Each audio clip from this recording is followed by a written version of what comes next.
Hi, I'm Liv and today we're going to be doing my May wrap up. I didn't read loads of books in May, but I read 5, so I thought I'd talk about them.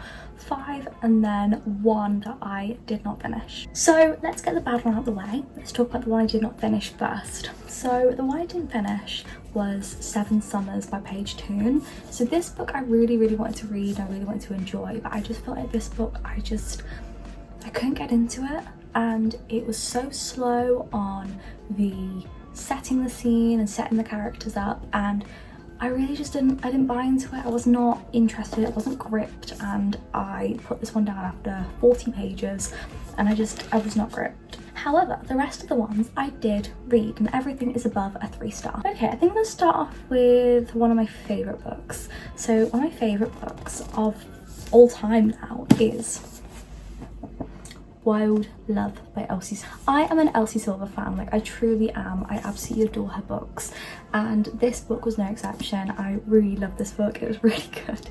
And this book we follow our main character Ford. I actually did a video on this book, so if you want to see my raw reaction and my true opinions, go check that out. It'll be linked up top and in the description down below. This book, it was so good. Ford's character truly is such a green flag, and he gives off like Labrador energy and like golden retriever. So Ford is this slightly moody billionaire, and he is very quiet, and he knows our main character from when they were kids, and he knows Rosie from then, and he's always had a crush on her, and she never really knew, but he's always been there for her. In any situation when they were kids, he was always the one who would turn up and be there for her no matter what, and he still is when she shows up back in town. She is going through a lot with like her job, and she gets fired for a reason, and he is there for her, and it's just such a good book. Honestly, I gave this a 5-star.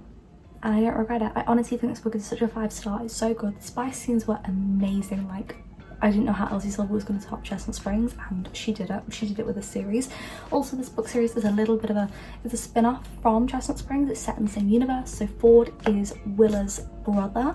So there are links, and we did see Willa in this book. So I'm going to talk about another book that was on my very high expectations sort of list, because that definitely was.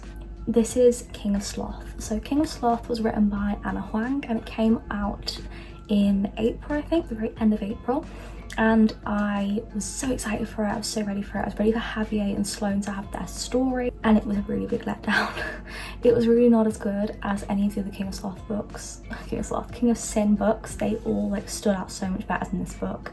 This book was very much weak. I felt the characters were written very weak, and I felt like the storyline was very weak. The chemistry was basically non-existent, and it did feel like a lot of the chemistry just kind of appeared out of nowhere. Like, we were told these characters liked each other, but I didn't feel like they did. The one thing I did like about this book was the fact that the main plot was about the guy. Usually it's about the girl, apart from with King of Pride, which also was about the guy. Every other book has mainly been about the girl and the girl's plotline. Like Bridget's was about her becoming queen. Ava was trying to figure out this nightmare she kept having, and she couldn't figure out why she had this nightmare over and over. Jules and the blackmail. Stella and the Stalker. Loads and loads of books in the Twisted series and the King of Sin series are always about the girls, and this was one of those rare ones which was about the boys. So I did appreciate that. I like that because you get to explore the guy's character more.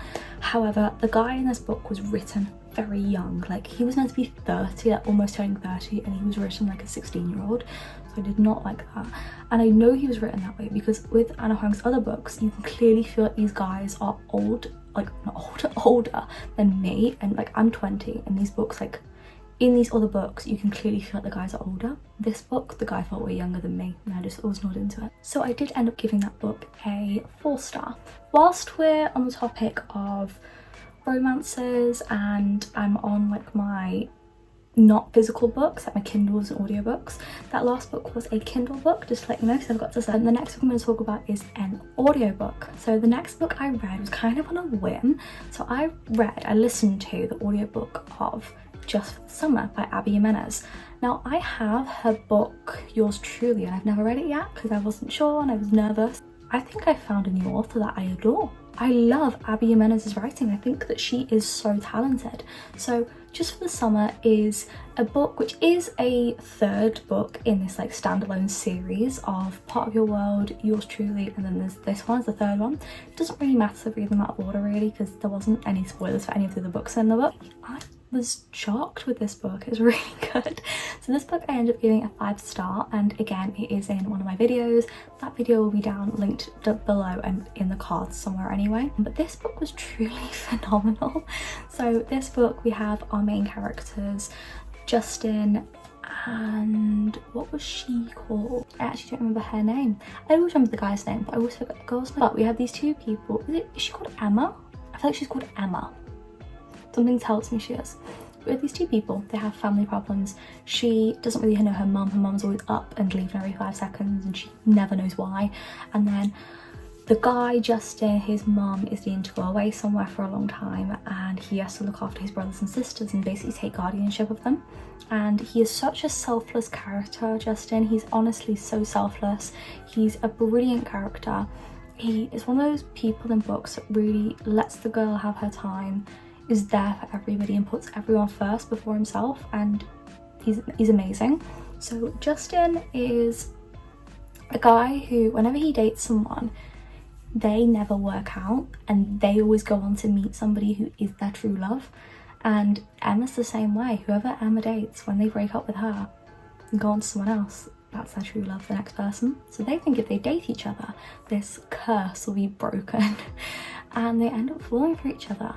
The tropes in this book are he fell first, and sort of a fake dating situation, because they're planning to get together and then break up so this curse will be over, but they fall for each other instead. It's such a sweet book, and I was crying. It was brilliant, it was raw, it was real, and it wasn't one of those books where it's like, oh yeah, happy ever after, no problems.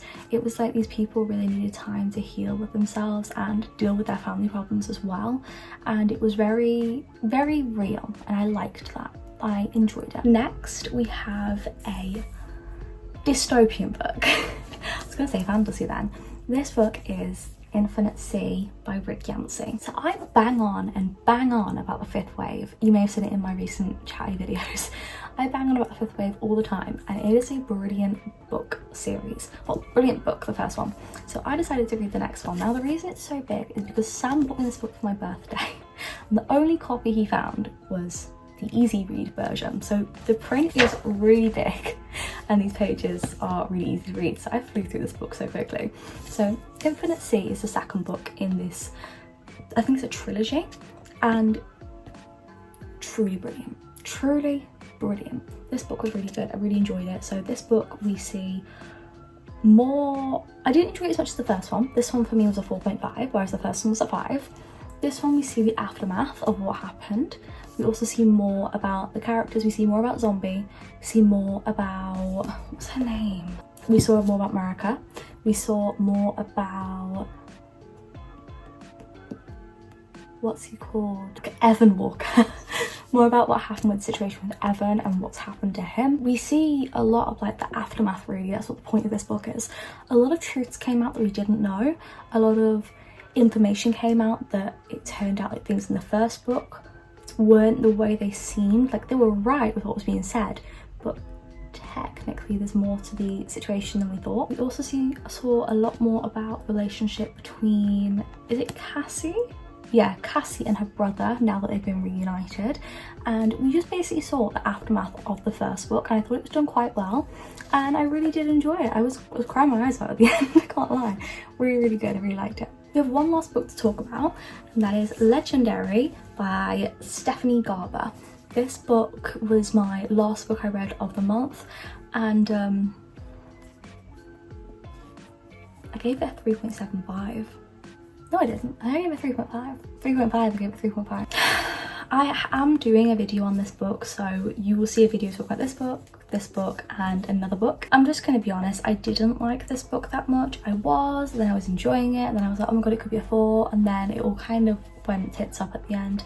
I don't want to give too much away because I really want you to watch that video, and I did like talk a lot about my opinions in that video, so hopefully you will subscribe and check that out in like a week's time. I don't know what I expected with this book, but I expected better than the first book. The first book was Caraval, and it was a 4-star for me. It wasn't the best, it wasn't the worst, and this just went more downhill. Felt like the stakes were slightly risen and then they were just thrown away again, and I felt very underwhelmed by the ending. I just kind of sat there and went, right, okay, well that was rubbish.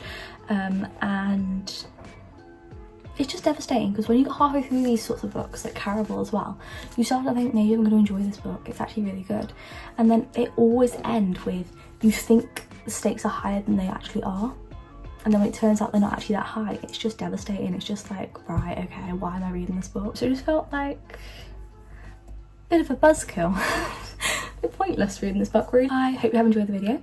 That is it, pretty short one today. Tell me the books you've read down below, and I will see you soon. Subscribe and like and do all that stuff. And yeah, videos will be linked down below of anything that I've got videos of any of these books, and I will see you guys next week with another video. Subscribe, like and do all that stuff. Put bell notifications on. We're nearly 800 subscribers. I'm honestly so obsessed with like how well this channel's doing so far, like right now. So yeah, I'll see you guys soon. Bye.